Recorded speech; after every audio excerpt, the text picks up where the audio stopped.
গতকাল রাতভর টানা বৃষ্টির সঙ্গে পাহাড়ি এলাকাতেও ভারী বৃষ্টিপাত হয়েছে। এর ফলে আজ সকাল থেকে হাওড়া নদীর জলস্তর ক্রমশ বাড়তে থাকে।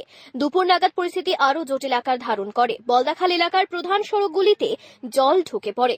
রাস্তা জুড়ে জল জমে যাওয়ায় যান চলাচলে ব্যাঘাত ঘটে এবং সাধারণ মানুষকে পড়তে হয় চরম দুর্ভোগে।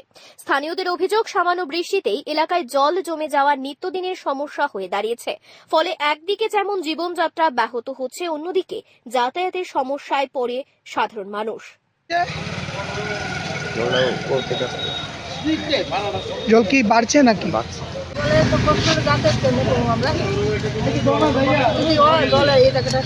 এরকম হয়ে যায়, এটাকে কি করার দরকার আছে?